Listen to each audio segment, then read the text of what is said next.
Welcome back to the deep dive. Today we are wrestling with a really big challenge. It's hitting project timelines all across the country. We're talking about the severe labor shortage in, these critical strategic sectors, and we're going to peel back the layers on a pretty unique attempt to solve this. We're diving into EON Reality's SkillBuild Special Purpose Vehicle, or SPV as they call it. So our mission today is really to get under the hood of this mechanism, understand the engineering behind it, because this isn't just, another grant program or some new college thing. It's a specific financial and technological structure designed, they say, to deliver time-certain, SOP-accurate talent pipelines.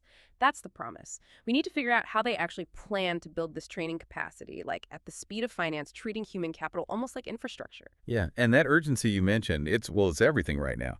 If you're tracking America's huge strategic projects, those new battery gigafactories, massive clean energy rollouts, or those big data centers popping up everywhere, the lack of job-ready technicians, it's become a huge bottleneck, a serious one. Our sources are confirming this.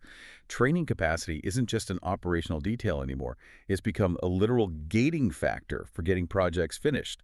And critically, it's gating their ability to meet the timelines tied to big public incentives, like the IRA and the CHPS Act.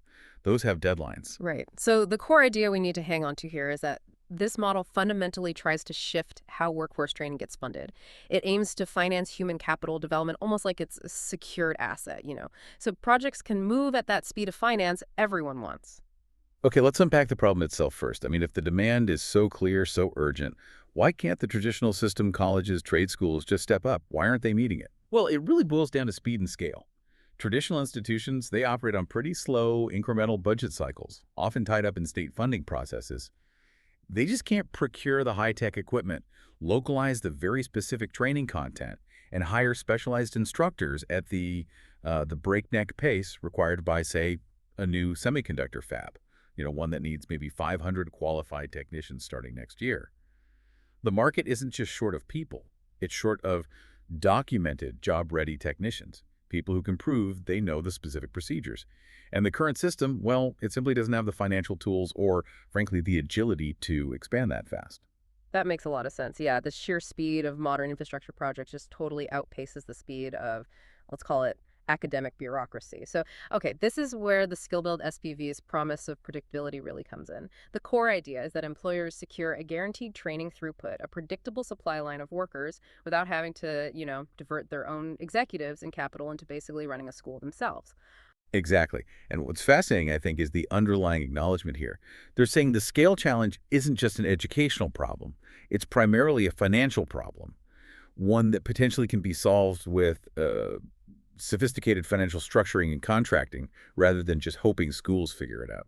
Okay, but to guarantee that predictable throughput, you need the training itself to be, well, highly specific and reliable, right? So let's shift to the tech side of it. EON Reality is the platform provider here. They use AI-powered augmented and virtual reality, AR and VR. For listeners who aren't deep technologists, what does this AR VR tech actually bring to the table that, a textbook or a classroom lecture just can't? It really brings two key things: incredible speed in creating specific training content and high-fidelity performance mastery. You can actually measure the skill. The core difference is moving training from just theory, from abstract concepts to verifiable hands-on practice. But it's all done virtually, which makes it scalable and safe. So EON provides the XR labs, the hardware, and the virtual campus software infrastructure. But the real magic, it's in the content that runs on it. Right, and this gets us to that crucial distinction. They make this generic to premium virtual campus model. What exactly is that premium layer doing? What makes it premium? Okay, so the premium layer is where it gets really specific to the employer.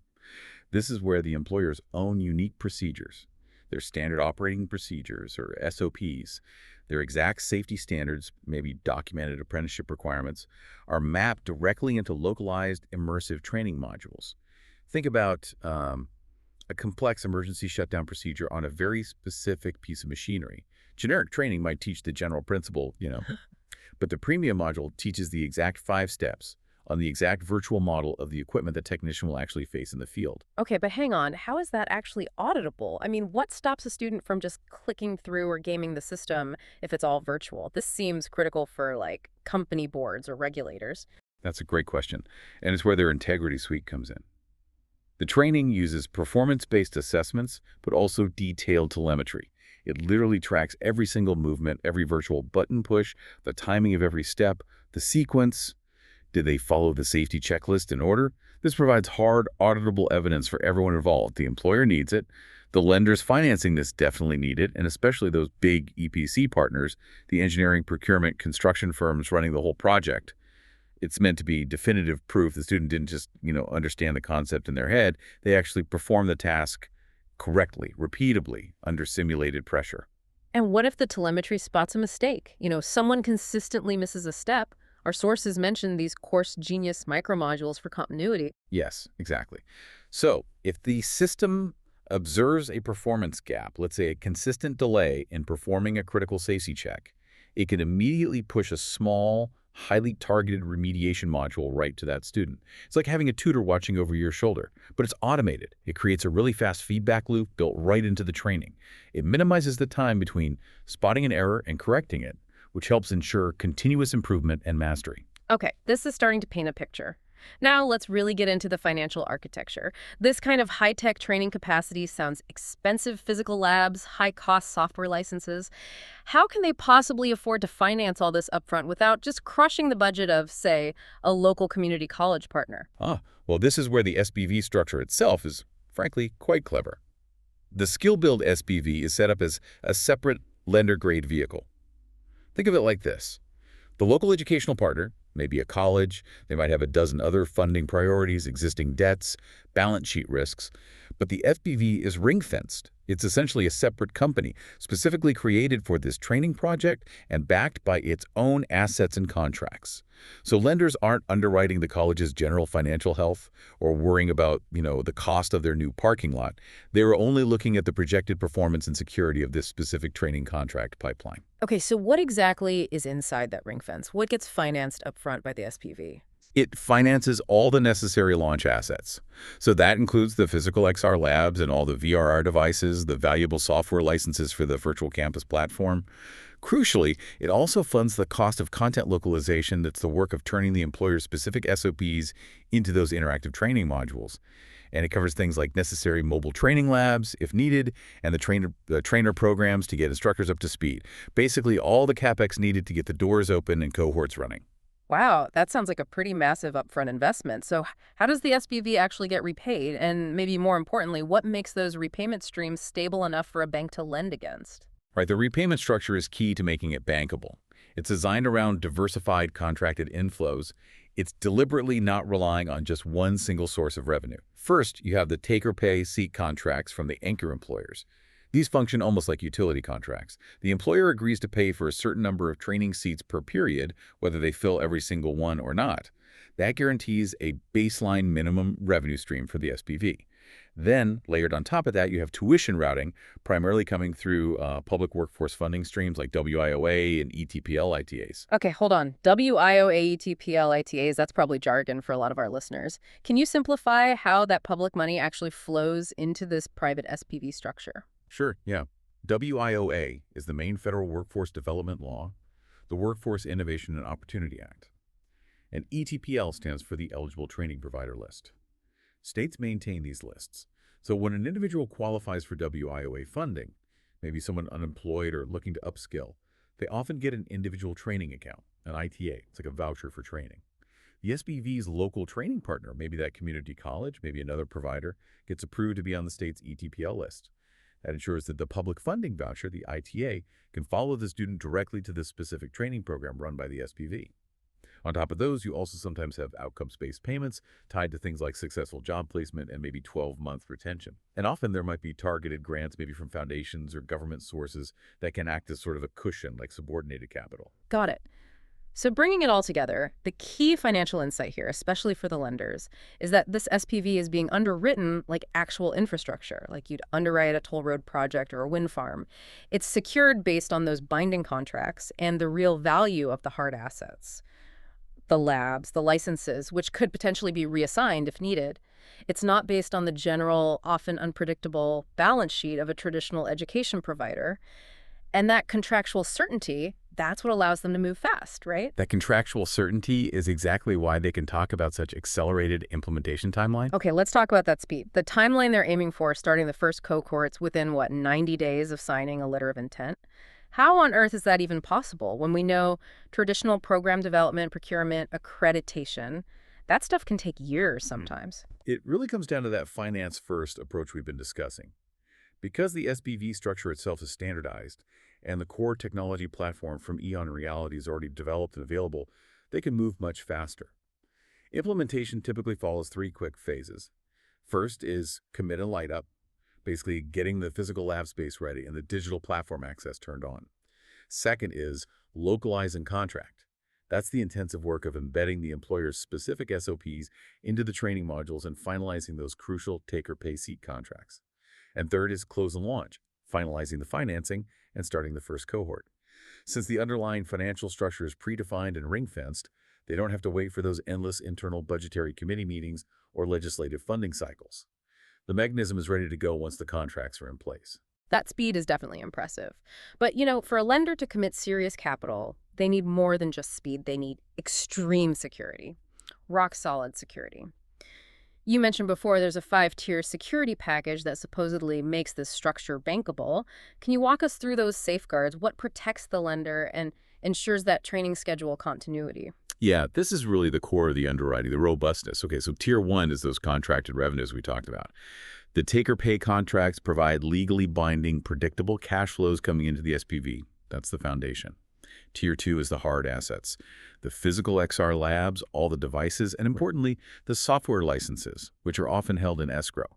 These are tangible assets with real value that can, in theory, be seized and reassigned. Okay. So if the local partner running the training, say, falters, the expensive labs and software don't just vanish into thin air? Precisely.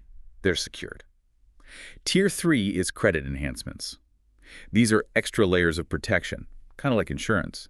This could be things like letters of credit from the anchor employers, maybe actual insurance wraps covering certain risks, or sometimes philanthropic first loss capital that agrees to absorb any initial losses before the senior lender takes a hit. Tier 4 involves critical cash controls. This usually means having an independent trustee manage the flow of money, that waterfall structure we mentioned earlier. Right, the waterfall. Explain that again quickly. Yeah, think of it as a strict priority list for every dollar that comes into the SPV. The trustee makes sure that the debt service paying the lenders their principal and interest is always the very first thing paid. Number one priority. Only after the lenders are paid does money flow to cover operating expenses and so on down the list. And this is usually backed up by something called a debt service reserve account, or DSRA. That's basically a separate savings account, funded upfront and held by the trustee, typically holding enough cash to cover, say, 6 to 12 months of debt payments. It's a rainy day fund guaranteeing debt gets paid even if some revenues are temporarily delayed. Wow. Okay. That sounds extremely high-grade security for what's essentially an educational venture. Very different from typical college finance.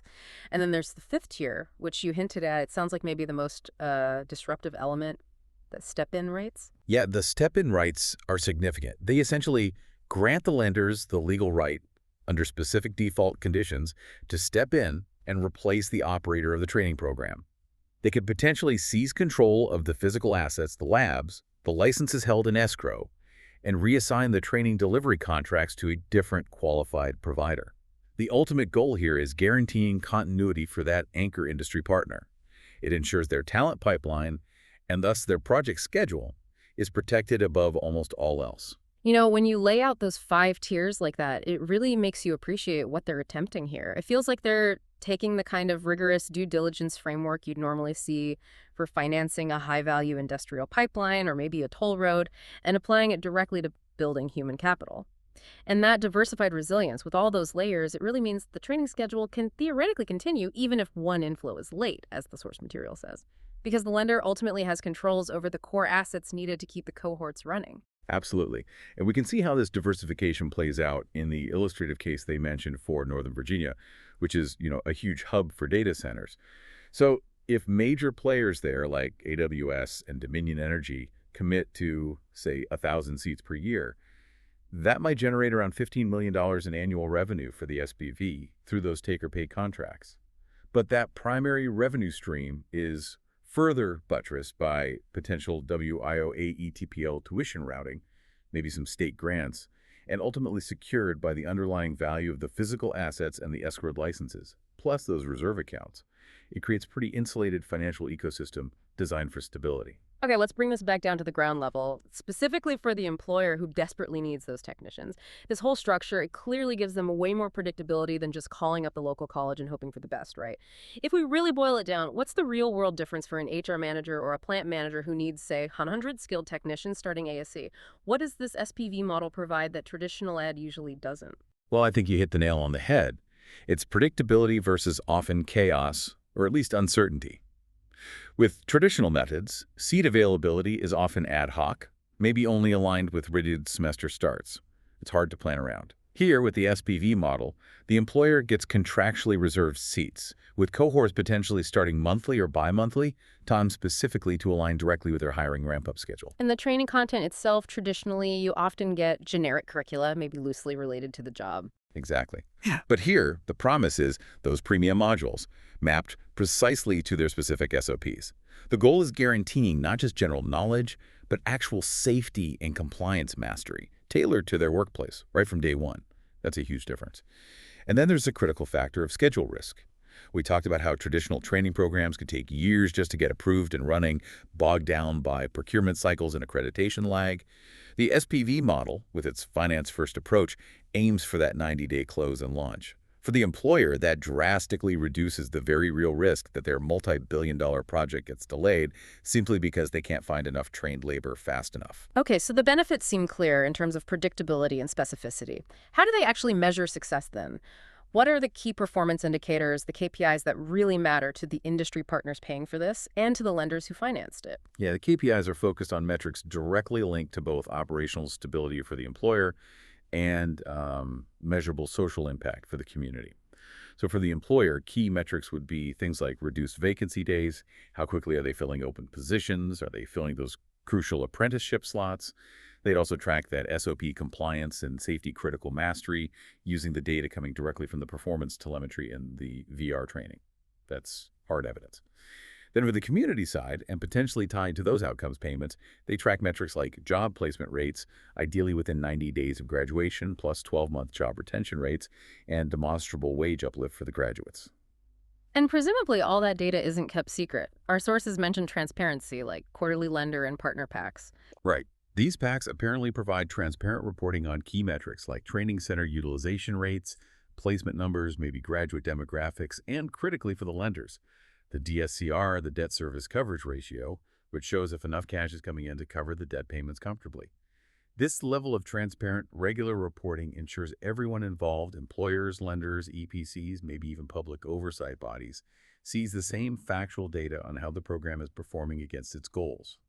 So yeah, this clarity and structure is really what makes the whole SkillBuild SPV concept potentially trustworthy enough for these high-stakes financiers and industry partners. At its core, it's designed to shift the performance risk and the schedule continuity risk away from the employer or the traditional college and place it squarely onto this highly structured, dedicated financial vehicle, which is secured by those performance contracts and those reassignable physical and digital assets. Right. So I think the ultimate takeaway for you, our listener, is that this model tries to create a really explicit, undeniable link between workforce training and the hard financial schedules of major projects. It essentially treats human capital development not just as a social good, but as a critical, bankable piece of the overall infrastructure financing puzzle, securing it with the same kind of rigor you'd use to secure a delivery of concrete or turbines. Exactly. It's fundamentally a mechanism designed to force the talent supply chain to try and move at the same demanding speed as capital deployment in these critical industries. Which I think raises a really interesting, maybe provocative question for you to mull over after this deep dive. Given that this whole five-tier security package, especially those step-in rights, potentially allows private lenders to, under certain conditions, effectively seize control of training assets and contracts to ensure schedule continuity for industry, how might this kind of model, if it becomes more widespread, begin to change the fundamental balance of power and the relationship between traditional educational institutions and private finance, particularly in these high-priority strategic sectors moving forward? Something to think about.